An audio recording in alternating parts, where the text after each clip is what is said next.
এই বিয়াতে আপনাদের মতামত আছে তো সবার? হ্যাঁ, আমাকে মত আছে। সাগরের লগে একটু কথা বলুন যাইব।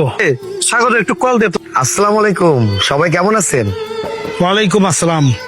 আলহামদুলিল্লাহ, আমরা সবাই ভালো আছি। সাগর, তোমার বোনের বিয়াতে আসবা না? আমি আসতে না পারলে কোনো সমস্যা নাই, আপনারা আছেন না, আপনারা থাকলে হয়ে যাইব। আচ্ছা আচ্ছা, ঠিক আছে বাবা, আমাদের সবার লেগা দোয়া কইরো। এই যে ভাই, আপনার কি খবর? আপনি কিস্তির টাকা দেন। কিস্তির টাকা নিয়ে আপনি ঘুরান কেন? আপনার সমস্যা কি? টাকা না থাকলে চুরি করে টাকা দিব? এত কথা শুনতে চাই না। কিস্তির টাকা আপনাকে দিতে হবে। কিস্তির টাকা আপনি চুরি করে দিবেন না কিভাবে দিবেন সেটা আপনার ব্যাপার। ব্যবসার অবস্থা খুবই খারাপ। আর তাছাড়া আপনারা কিস্তি ছাড় ম্যাডামরা এমন কেন? একেবারে আজরাইলের মতন ধরেন আপনারা। পাওনা টাকা চাইলেই তখন আমরা মানুষ না, অন্য কিছু হয়ে যাই। তুমি আমারে সাইডা কইরা গেলা, তুমি আমারে বারবার কইরা। আমি যেন বিদেশে না যাই, আমি তোমার কোনো কথা শুনি নাই মা। আমি যদি তোমার কথা শুনতাম তোমার আর মরতে হইতো না মা। এখন আমি বুঝতে পারছি সব দোষ আমার, সব দোষ আমার। আমি কত কথা তোর মারে কইলাম সব বিষয় নিয়ে চিন্তা ভাবনা কইরো না। তোর মা হুললো না রে বাপ। আমি একটা বারের জন্য ভাবি নাই মা, তুমি আমার চিন্তা করতে করতে মরে যাও বাবা। আমি বুঝি নাই এই প্রবাস জীবন কিছু না, আমার কাছে আমার মা সম্পদ। এখন বুঝতে পারছি। তুমি আসো না, একটা বারের জন্য ফিরে আসো। আমার লাগে একটু কথা কয়। আমি কইতেছি তো আমি প্রবাসে যাবো না, আমি যাবো না তো, আমি ভুল করছি। তোর মায়ের লাগিয়ে দোয়া ছাড়া আর কিছুই নাই রে বাবা। আমি কোনো তোমার নয় ছয় কথা শুনতে চাই না।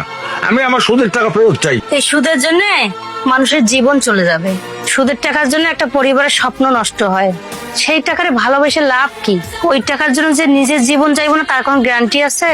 এসব কথা বুঝার মতো যদি তোমার ক্ষমতা থাকতো তাহলে তো আগেই বুঝে যেতা। ভাইজান, খাবারটা খায় না। এই খান আমার গলা দিয়ে ঢুকবো না রে ভাই। এই দুনিয়ায় কেউ চিরজীবন থাকবো না, সবারই চলে যেতে হবে। কেউ আগে, আবার কেউ পরে। এটা তো দুনিয়ার নিয়ম। ভাইজান, তোমার যেমন মায়ের জন্য বুকটা ফাইটে যাইতেছে, আমারও তেমন মায়ের জন্য বুকটা ফাইটে যাইতেছে। তোমার তো ভাইজান ভালো থাকতে হইব, আমাদের জন্য ভালো থাকতে হইব, তোমার নিজের জন্য ভালো থাকতে হইব। তোমার তো আবার বিদেশে যাইতে হইব। এখন যদি তুমি না খাইয়া অসুস্থ হইয়া যাও তাহলে তুমি কেমনে বিদেশ যাইবা বলো ভাইজান? মানুষ তো সারা জীবন পয়সা থাকে, তুই ঠিকঠাক মতো বিদেশ। দাঁড়ান, উনি কিস্তির টাকা পরিশোধ না করলে বিদেশে যেতে পারবে না। কিস্তির আপা, এইটা আপনি কি কন? কিস্তির টাকা পরিশোধ করতে না পারলে আমার পোলা বিদেশ যাইতে পারবো না, এটা কেমন কথা?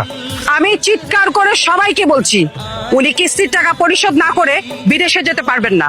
আপা, এটা আপনার সংস্থার কেমন নিয়ম যে মানুষ কিস্তির টাকা দিতে না পারলে বিদেশ যাইতে পারবো না? আমার বউ তো ঠিকই কইছে। হ কিস্তির ম্যাডাম, আপনি পাষাণের মতো কথা কইতেছেন কেন? এত কৈফত আমি দিতে পারবো না। আমার টাকা পরিশোধ করেন, তারপর আপনি বিদেশে যান না কোথায় যাবেন সেটা আপনার ব্যাপার। টাকা, কিস্তির টাকা এতগুলো কই পামু? কে আমার এত টাকা দিব? টাকা আমি দিব। হ আপনি টাকা দিবেন, এতে আপনার লাভ কি? সবকিছুতে লাভ খুঁজতে হয় না। তুই বিদেশে গিয়া ভালো কিছু করবি, এইটাই তো আমার লাভ। আপনি আমার ভাইয়ার ভালো চান, এটাই আমার কাছে বড় পাওয়া। আপনি কিস্তির টাকা দেবেন না অন্য কেউ দেবে এটা আমার বিষয় না। আমার কিস্তির টাকা পেলেই ফুরিয়ে গেল।